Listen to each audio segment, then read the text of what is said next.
Hello everyone and welcome back to another episode of Full Tuck, the Wingspan podcast with me, Aidan. And me, Adam. So, Adam, you have been quite the travelling man in these last couple of weeks, is that right? I have. I was really worried we were going to have to do this online and I was going to have to work out some, techie way of recording, but I'm glad we can actually make it in person. Yeah, I've been all over the shop really. So I was in Newcastle earlier this week. I'm going down to London this evening. I was in Reading at the weekend as well. So it's just the life of a travelling Wingspan podcaster, mate, isn't it? Clearly, I'm getting the show deals. So how have you made it work with Wingspan? Have you had any travelling games? I took one travel span, yeah. So we lugged the big box down to Reading at the weekend, which is funny when it takes up most of the boot. But yeah, so got a couple of games in. Maybe not in the top 10 travel destinations to play Wingspan. No offence if any of our listeners live in Reading, England, but I wouldn't put it up there as a span destination. No, go on then. Where have been your top travel span destinations? Mum's really good at taking it, sort of condensing it down into just a box, and so we managed to take it pretty much everywhere. I mean, I already mentioned about how just anything outside I love, but if I'd pick one best place, it must have been 2022 or something, 2023, actually near your end. So a place called Lanthony Priory. Have you heard of that? It sounds Welsh, but not specifically. Lanthony, LL? Lanthony. Is that how one Welsh says it? Anthony. Is it, how do you say it? Lanthony? I don't know. Yeah. Lanthony Priory, right? It's near Abergavenny. And it's like this 11th century ruins of a church. But there's this amazing garden out the back, which there was this bench or table which we played a couple of games of Wingspan on. It's sort of peak of summer. Birds were literally landing on the table as we were playing. Oh, yeah, I might have a photo actually somewhere. I'll put it in the show notes at the bottom. We can add it to the links of the things because it was just it was just amazing. Yeah, that would probably be my top place. Have you got anywhere any travel spans? So the thing that immediately comes to mind is we had a proper team effort to ensure that we brought Wingspan abroad to the south of France when I went skiing with my partner Ellie's family earlier this year. So we split the game into individual components and divided them between individual hand luggages. There's no way we'd trust that to go in the hold. Yeah, that's true. Yeah. And it was set up permanently in the chalet throughout the week. It was pretty gorgeous. Yeah. A day on the slopes, finished with a game of span around the table with a glass of wine and a fire going. It's not bad. Sounds amazing. I reckon we're not the only people who do that, to be honest. I reckon it's pretty commonplace to take your span away with you. Actually, maybe you could write in, let us know any notable places that you've played Wingspan when you've travelled, taken it somewhere. Yeah, and so that's fulltuckpodcast@gmail.com. Send some photos and we can maybe talk about them next week if you've got any notable ones. How does that sound, mate? I think that's a good idea. And actually on the topic of feedback, thank you so much again for all your comments and emails. They are sustaining, they are eye-opening. Some of your opening hands, interesting. Yeah, no, it's comes great to mind. It's great to see to see some other opinions. I think they definitely make us think differently. And it goes to show the variability, doesn't it? In that you'd think that there would only be one or two ways that people would take an opening hand, but I think we've demonstrated both times now that we've done it, that people will do it completely differently within reason. Yeah, okay. It's brilliant. Anyway, shall we crack on? Get on with the show. What are we doing this week then, Aidan? So this week's menu, we're going to kick off, as usual, by going over last week's starting hand review. Yeah. We'll have a look at some of your comments and give you an idea of what our thoughts might be. Yeah. We're going to then transition into another Bird of the Week segment. And what bird are we looking at this week, Adam? Oh, I don't want to talk about it. We'll let that sit there and we'll let you get to that bit. And I'm going to tack some stats onto the end of that just to try and prove my point. Excellent. Yeah. Lovely. So some meaty stats this week. Yeah. Fair warn. Yeah, for the listener, if you don't like them, the stats are only going to last 2 or 3 minutes this week. They're a bit heavy this week. We'll get back to normality next week. But they are great, and if you're into the game, you will love it. True, so stick around. True that. And then we're going to have a bit of a chat about the expansion you can't live without. Yeah. Which I think would be a great little segment. So stick around. We'll see you in a couple of minutes.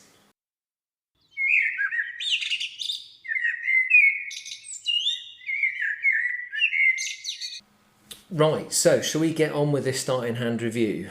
Yes, so as a reminder to those listeners who have forgotten from last time, the starting hand we were dealt last week, so we're in a 4-player game and we're going second.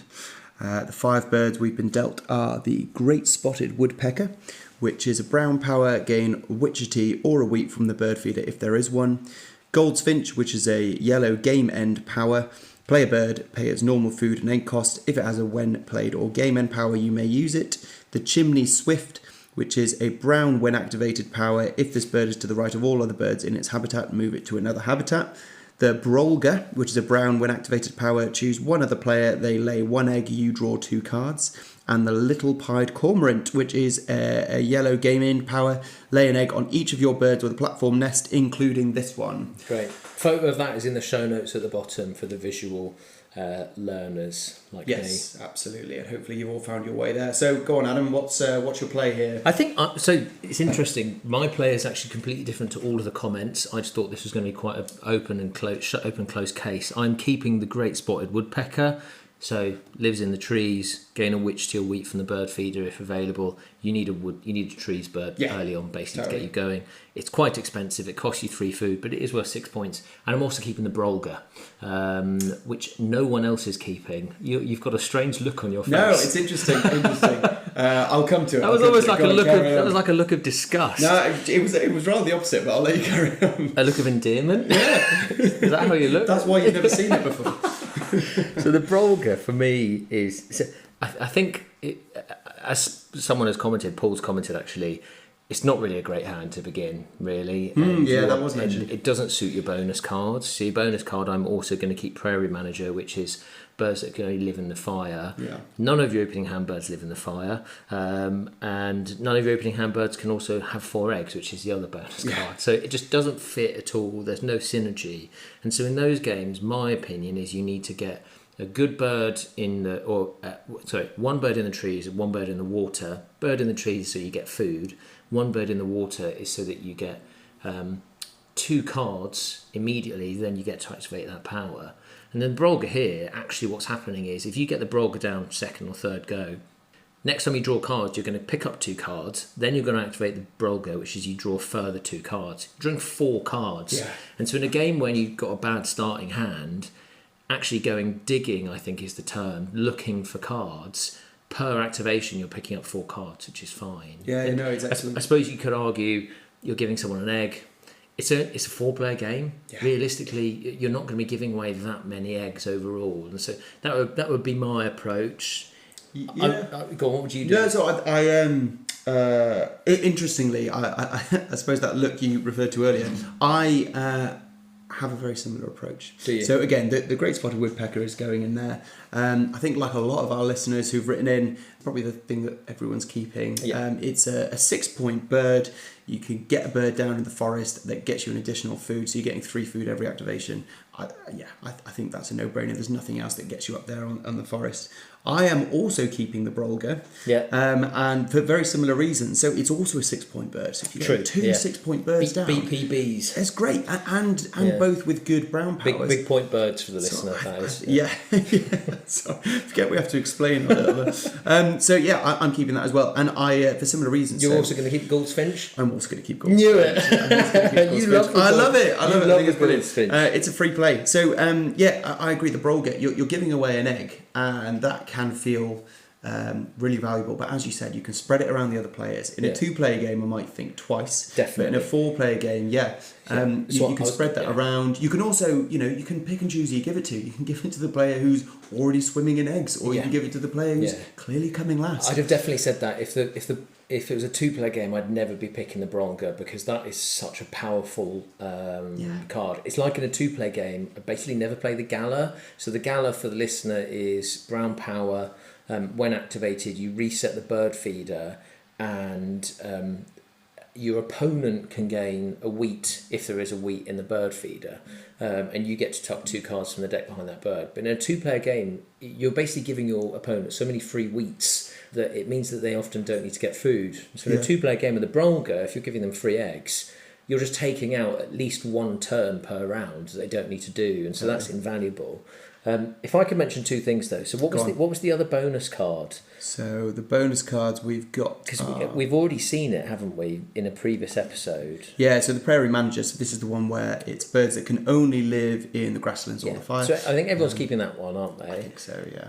What's the other one? Breeding Manager. So birds with at least 4 eggs laid on them, 1 point per bird.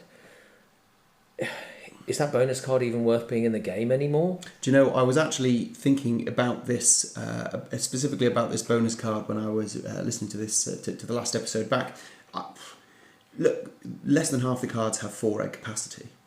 Really? So let alone that. 29% of cards. So let alone, so you not only do you have to play what is a minority of cards, but you have to then fill their eggs, which is a lot of eggs to fill. Granted, you get points for those eggs, but I think particularly in the way that maybe it's our style, maybe it's the way that we play the game. We're less egg centric, but you know, we to me achieving that for only 1 point per one that you achieve is not. I think even in the original game, I rarely picked it. Yeah. Often you would have 4.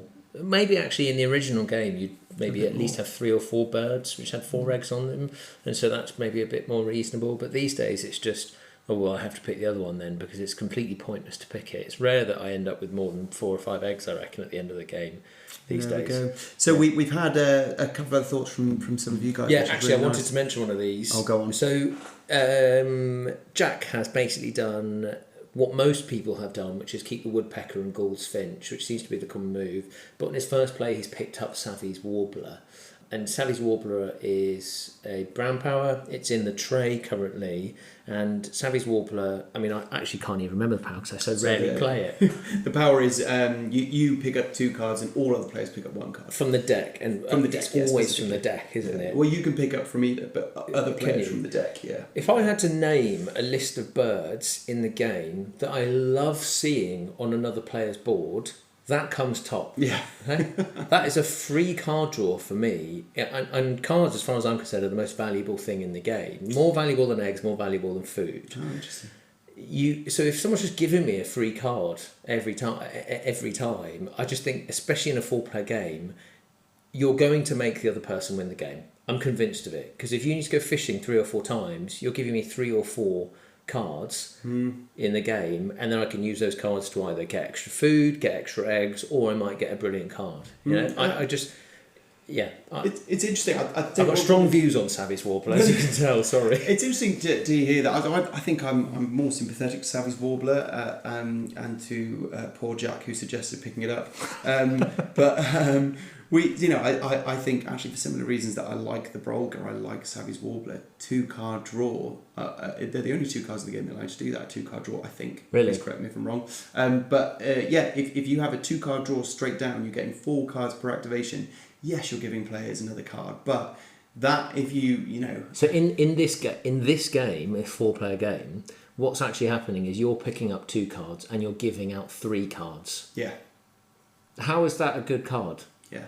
Hey, look, I'm not saying I'd play it. With the Brolga there, it's unnecessary. And the Brolga is a better way of achieving more points, 5 points for 1 point. Absolutely, yeah, and you get it out reasonably quickly. But I can also see if you're a bit strapped for food, Savy's warbler only costs 1 witch. Yeah. Listen, if I'm backed in a corner, I've got a gun to my head, all right?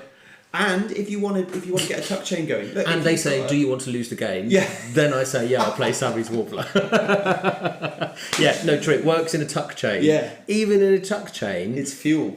It's fuel for your tuck chain. But then if you then make a tuck chain, pick up Savy's warbler, put it in your tuck chain, I know that per round I'm now getting 4 free cards. It's just even weaker. Yeah. Anyway, okay. Well, so, Jack, you're a very, very good friend. I think you made a mistake on this one. And listen, we can talk about it another time. Well, I'm sure one day we'll get you on the show. But to other listeners, please don't hesitate to write in. We're not going to rinse all of you every week. Yeah, sorry, it's only the people we know. But I think this is what we love. We love the engagement. We love seeing different styles of play, and I think that's obviously we mentioned the beauty of it. So actually, maybe this week our poll can be Savy's warbler, yay or nay. How about that? Oh, nice. Yeah, let's do that. How about that? So yeah, at the bottom of the show on Spotify, if you're listening on Spotify, that is, there'll be a poll which is a Sally's warbler, yay or nay. I think the black-bellied whistling duck got a universal nay last week. Yeah, heavy nay. So maybe we'll split some opinion this week. Hopefully, yeah. Well, we know he's got one vote for yay from Jack. So yeah, it's currently all yays, isn't it? Well, except for you. Except for me. Right, okay. So that'll be at the bottom of the show, guys. Okay.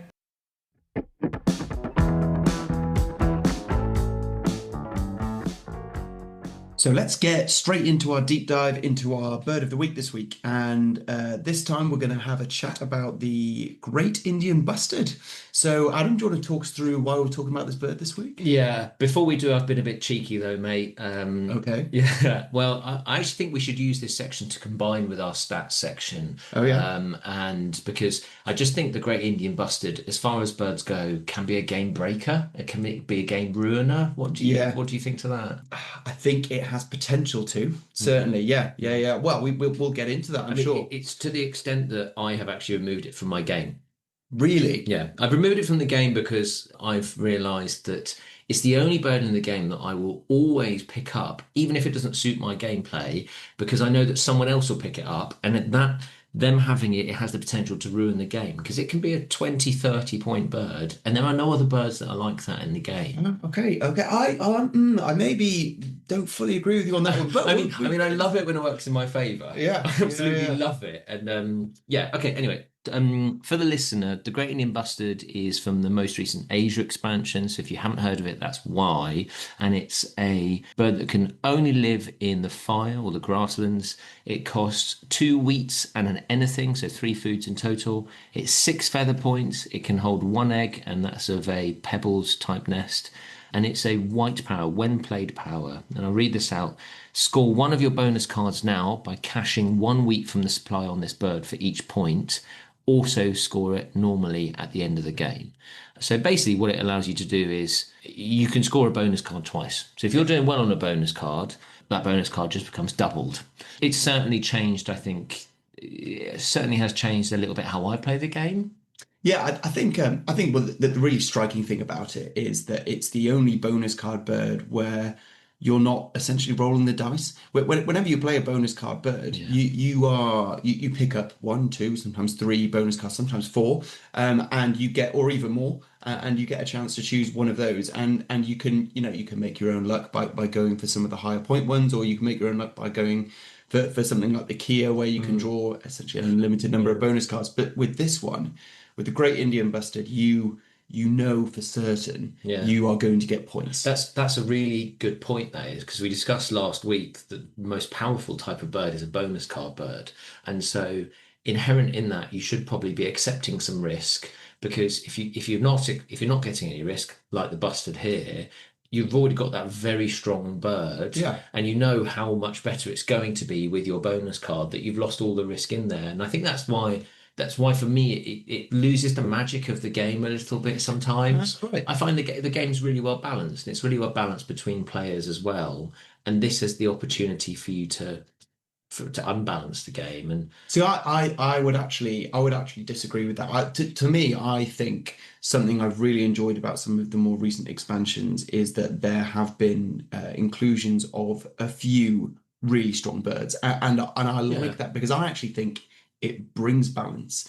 I think one of my criticisms of the original game in its own right is that and we did talk about this before, is that essentially the game plan is about setting up an egg chain and spinning it, and it was by far the most powerful way to win. And essentially the player who won is the one who set up the most effective egg chain and got it working. What I like now about some of the more recent expansions is that you've got increasingly powerful birds, which you can either build a game around in their own right, or create really powerful combinations that give you really powerful chains or really powerful individual plays, and strategies that diversify the game, so that the player who wins the game isn't necessarily the one who built an egg chain or even a tuck chain in the wetlands, although I would actually personally think that's almost always the player who's going to win. But it can be from any strategy. It could be from bird points, it could be from bonus points, it could be from caching food, it could be from a series of combinations. And to me, the Great Indian Bustard is another really clever way the game makers have come up with a different way Diversity. of a diversifying a way to score big points. Yeah, And I it's like that. interesting. I think the lore of it is that it's critically endangered, isn't it, rather than just endangered like all of the bonus card birds, and so that's why it's that much Okay. more I hadn't pain. realised that. That's So, I mean, my preference would be something like a bird like the red crown crane, which did come out in the Asia expansion as well. Yeah. Because I feel that bird's slightly more balanced. So, red crown crane is remarkably similar, but it can only live in the wetlands, worth 5 points rather than 6 points. But the power is slightly different. So the power is score one of your bonus cards now by cashing one of any food from the supplier on this bird for each point, and then discard that bonus card and draw a new one. So I like that one because I think it's a little bit more fun, you know. Yeah. Whereas the Great Indian Bustard can just be brutal, and it can absolutely destroy a game. The Great Red Crown Crane is a little bit more fun, and that takes maybe a little bit more skill. In it, you know, if you've got a bonus card which is like, how many bonus cards do I have in my hand? That's a really good use of it now, because if I've got loads of cards in my hand right now, play the Red Crown Crane, score the full points on that, and then I can draw a new bonus card and get another chance to do something to sort of go again. You know, totally. And I think that's where that card comes into its own, isn't it? If you've got a bonus card which is cards in your hand, or if you've got a bonus card which is food remaining, that's really where you can use that card. Well, and I agree, bit more skill, bit more luck, bit more risk. So, okay, you said it's not game ruining. What about if you combine it with endangered species protector bonus card? Does that going to ruin a game for you? If you're having a lovely game of Wingspan, and then Adam has been holding this bonus card the entire game, and then Adam suddenly picks up the Great Indian Bustard, is that going to ruin your game? Firstly, I'd start off by saying I love the game of Wingspan and nothing would ever ruin it. I could come dead last with a score of 34 and still have a good time. The lowest score is actually. Let's while we're on this, I'll let our explain to the listener what the bonus card is. So the is it the Endangered Species Protector? Yeah. So the Endangered Species Protector is the bonus card that again came out in the Asia expansion, and it allows you to score 3 feather points for each bird that you have in your aviary that allows you to score bonus cards, but it has the bonus card symbol next to its power, such as the Great Indian Bustard. Earlier, when you asked me whether I thought this was a game breaker or a game ruiner, and I said it has potential to be, this is what I was referring to. So when you use it in combination with this bonus card, as we call it, which allows you to score 3 per bonus card, you know, if you have 4 or 5 of those down, including the Great Indian Bustard as you play it, which of course counts for it itself, then you can score enormous enormous points. And my issue there is that it's self-fulfilling. So you naturally, if you're going for a bonus, you want to draw more bonus cards, but so you want to play more bonus card birds, which means you draw more bonus cards, which means you're more likely to draw this one, but you also want to draw more bonus cards. So it just becomes this positive feedback loop that you just sort of drop everything just for bonus cards, which, to be fair, is a legitimate strategy in the game. I think we all agree that they are some of the stronger cards, but I just feel in combination of those two, I mean, I think the most I've seen is people who have had, I think, 5 or 6 bonus cards, and so they have Endangered Species Protector. I think 5 is the most I've seen. So they'll, at the end, they will have 15 points based on Endangered Species Protector because they've got 5 bonus card birds. But they played the Great Indian Bustard, and with those 5 bonus card birds, they've got another 50. Sorry, and because of that, they have another 15 points cashed. So you suddenly got 30 points for just the cost of one, in many ways, just one bird. Which totally. And I think that's a very valid point. I suppose that what I'd throw back to you is, so, you know, you've suggested maybe this bird is overly powerful. What I'd maybe throw back is the bird the issue in this combination, or is the issue the bonus card? Yeah. And actually, if you take that bonus card out of the game, realistically, most of the bonus cards, you are either going to be scoring the top, which is the top point, which is 7 or 8, or if it's ones where there's no limit, essentially, you're going to be doing very well to score above 8 or 10. And so I'd say this is the one bonus card in the game where it's relatively easy to score 10 plus points on it. And actually, maybe that's the issue, rather than it being... that's a very good point. I'll accept that, actually. I mean, I've had this discussion with my family. We wonder if that bonus card should be reduced to 2 points per bird rather than 3 points. And I think that would certainly make the game seem a little bit more fair. Well, thank God we've got the stats on it. Hey, so this is what I want. This is what I wanted to pin you down on today, Aidan. So what a lovely smooth segue.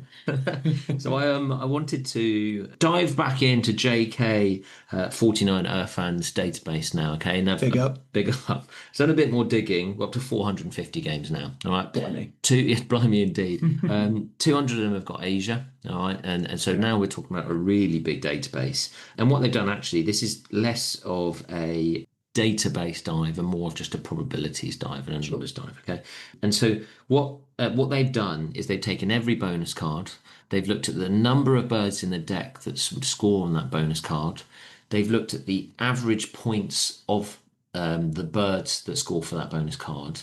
And then what they've done is a slightly complex thing at the end, which I'll try and explain. But they've taken the average points of that bird and combined it with how many points that bird would be worth in total if they scored the highest on that bonus card. Yes. So I'm going to explain that to you very quickly. Okay. So let's say you've got Fishery Manager. Okay. Fishery Manager is a bonus card that is scores for number of birds that you have that eat a fish, isn't it? Okay. And to score the highest on this, you need 4 birds that eat a fish, and that would score you 8 points. All right. In the deck, there are 73 birds that eat a fish. All right. And that's not including the round symbol. It's just purely a fish. Okay. And the average points of those birds is 4.7. It's already pretty high score compared to some of the other bonus cards. All right. Now, if you have 4 birds down who eat fish, you're going to score 8 points on that bonus card. So that is 2 per bird, effectively. Yeah. So it turns the average points of bird from 4.7 to 6.7. Okay. Does that make sense? I see that. So what it's doing is it's combining the average point of the bird and how much more worth that bird is going to have if you score the full yeah, bonus. sure. Yeah. Okay. Sure. So that, by coincidence, makes it sort of the fifth best bonus card in the game. So it's a pretty good bonus card. And so that takes your total up to 6.7. All right. And then what I'd like to explain now is the Endangered Species Protector. So going through the same process. So the Endangered Species Protector we've just discussed. It's a bonus card that allows you to score points for birds that allow you to draw or score bonus cards. There are 35 birds in the deck that allow you to do that, and their average score is 4.7. So exactly the same as the Fishery Manager that we've just discussed. Yeah. Yeah. However, every time you play this bird, a bird which scores you a bonus card, a bird which allows you to score or draw bonus card, that's going to get you an extra 3 points, isn't it? Yeah. So there's no like height and you need to reach a threshold. It's just every single time you play a bird. Okay, so each bird moves up from 4.7 average to 7.7 average. Yeah. Okay, whereas in the Fishery Manager they move from a 4.7 average to a 6.7 average, because in that one you're gaining 2 points per bird. In this one you're gaining 3 points per bird. Okay, out of all of the bonus cards, that is by far and away the most powerful one per bird. So that average of 7.7 points per bird is miles in front of everything else. Yeah. So we've already mentioned that 6.7 Fishery Manager, so that's a whole point less, is in 5th. Okay. The one that's in 2nd is Diet Specialist, that's 6.9. Okay. And just without getting far too technical, your 1st and 2nd place, there's almost a whole point in between them. Yeah. It just goes to show it's way, way, way more overpowered than it needs to be. Yeah, no. Let's say you reduced it to 2 points per bonus, 2 points rather than 3 points, as I suggested.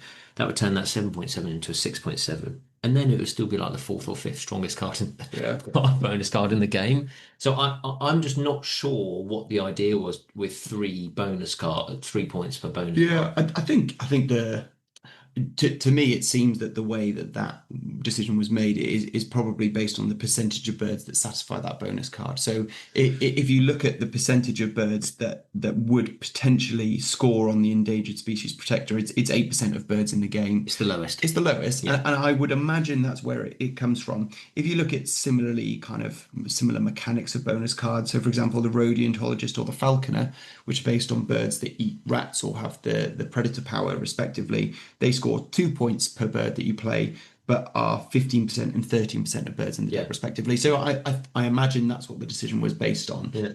I think our opinion and the opinion of clearly some fellow wingspanners online that the endangered species protector is overpowered and should maybe be 2 points per bird is based on the fact that bonus card birds are inherently powerful birds. If you compare them to the rodentologist and falconer, those of you who tuned into our last episode, and I'd encourage you to if you haven't yet, we discussed that predator powers may be less powerful in our eyes than some other birds. Opening episode. Oh, the opening episode. Sorry, yeah.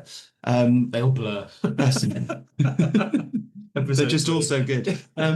So we both said that actually maybe inherently we're less implied to play predator powers, and so you're immediately with those bonus cards may be encouraged to. Whereas with bonus card birds, I'm playing them whether or not I have the bonus card. They're powerful birds. Yeah. Maybe have I got it the wrong way around then? I should bring the Great Indian Bustard back into the deck and remove my endangered species protector from the deck. My personal point of view is I find it difficult. I know everyone has their own house rules, and we have our own house rules about how we play the game to almost make it fairer. I think that. No, you make it unfair. Oh, sorry. You all get eggs at the same time, and I've got pink egg laying power. Look, that's strategy. That's strategy. This is my cry for help. No, that is good strategy. Maybe we can talk about that another time. I think what I would I'd like to not change the rules of the game too much. I would like to make minimal changes. So personally, with this combination of the Great Indian Bustard and the Endangered Species Protector, I would just say that specific combination is banned. I don't want to remove cards from the game. How would you police that though? What if I've got it in my opening hand and I see it in the tray? So I'd have to be honest and be like, I can't pick it up. Well, so as in you're perfectly allowed to play the Great Indian Bustard with that in your hand. You just can't cash wheat based on that bonus card. You do it based on a different bonus card if you have one. If you don't, then you're not allowed to use that combination. Is what the way I would say to do. That's a really good idea actually. Perhaps I should do that going forward.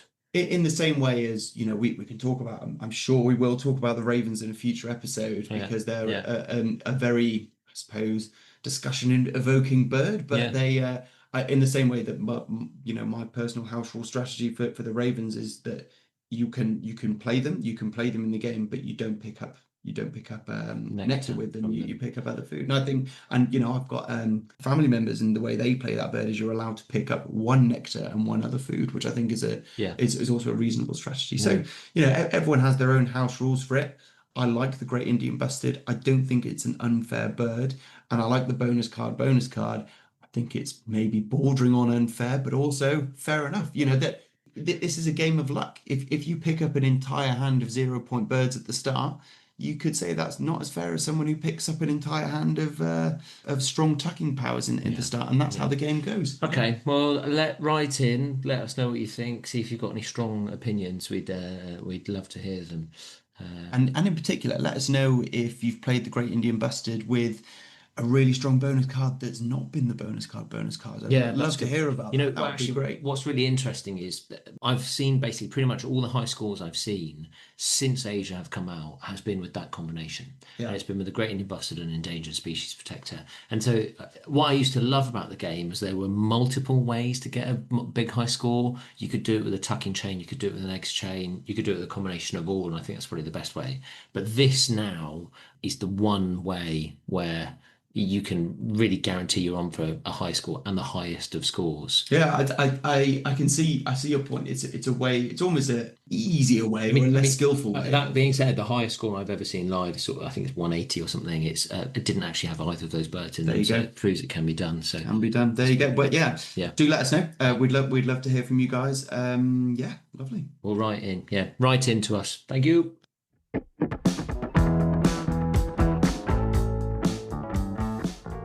Right, mate, is your head spinning?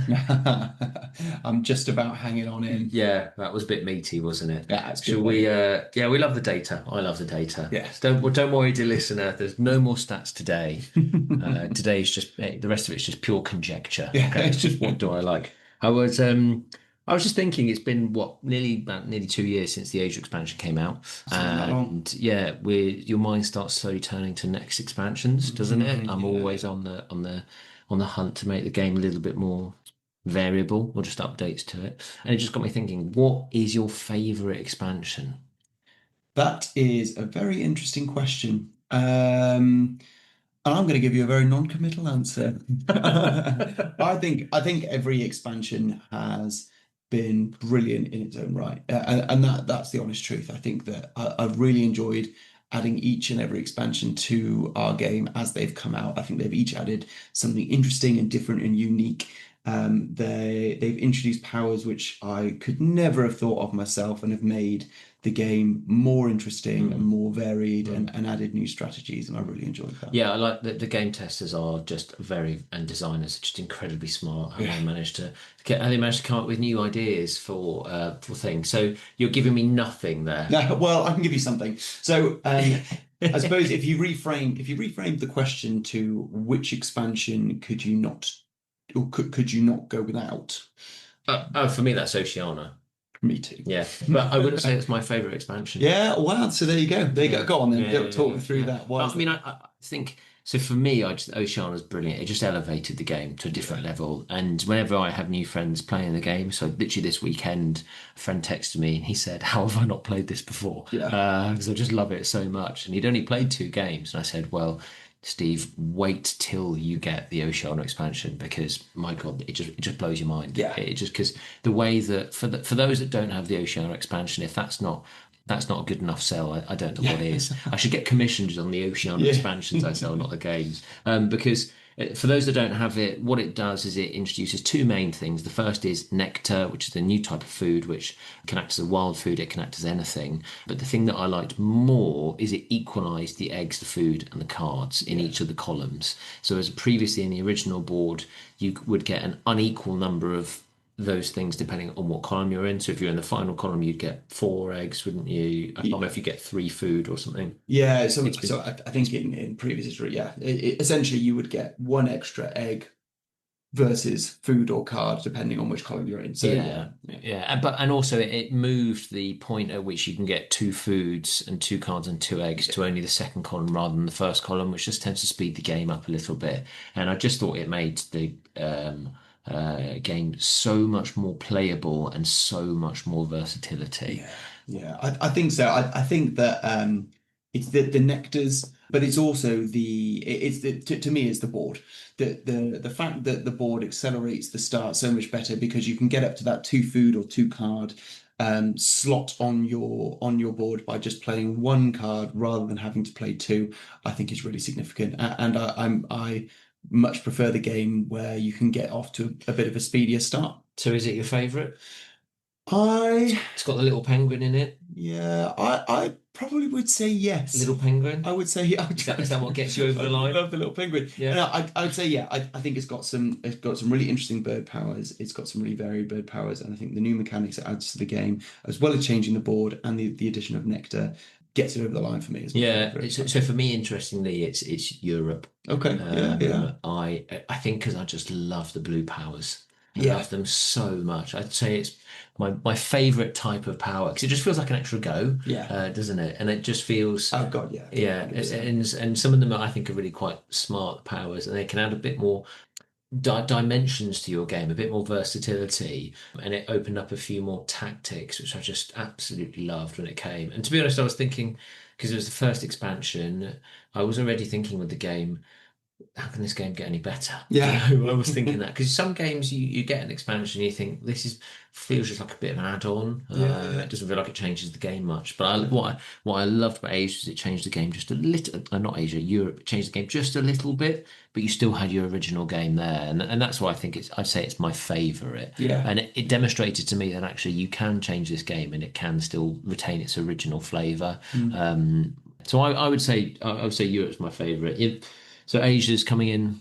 Asia's coming in. Well, so I think the only reason for that is Asia's probably the one for me that changed the game the least. So it added cards, but it didn't add any new powers. Duet mode. It did add duet mode, but I suppose it does change the game in that sense, if you are playing a 2-player game. Okay. What about a 7-player game? Well, so flock mode, yeah.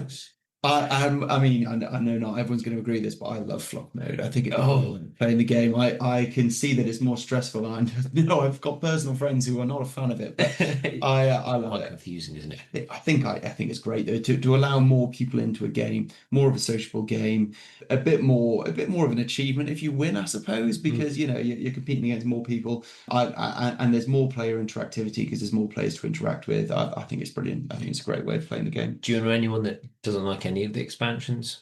I've not come across Yeah, anyone. I think No. I've met one person Okay, yeah. who got Europe, didn't really like it, didn't like how much it Yeah. changed it, just stuck with the original.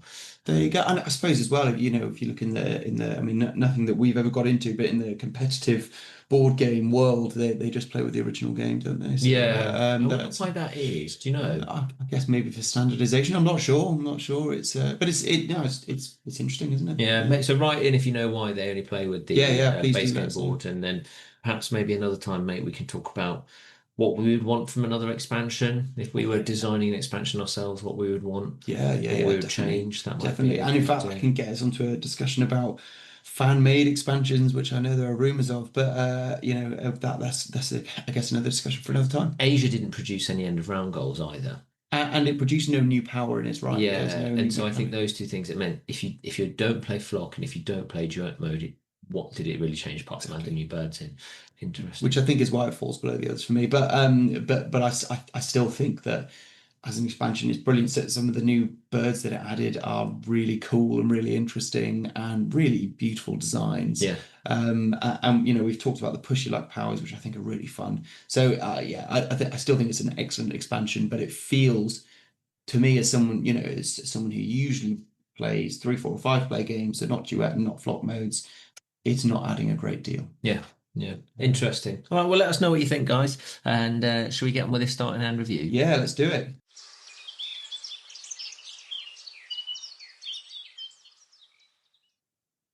Okay, let's get into our starting hand review. So, quick reminder, we are playing a game Wingspan with all of the expansions. We're playing with Nectar in, and this week we're going for a two-player game. Two-player So, game, yeah. So we had a debate a few weeks ago, didn't we, about how we play the game and then the round goals in a two-player game. So it definitely influences what I do. yeah, 100%. And as a reminder, you'll be sick of me saying this. There will be a link to photos at the in the show notes for next week's episode, so that you can, if you're a visual learner, you can read it. So we've got the five birds in our hand: the Inca dove, the grey catbird, the red Adavadat, Carolina chickadee, and finally the Australasian shoveler.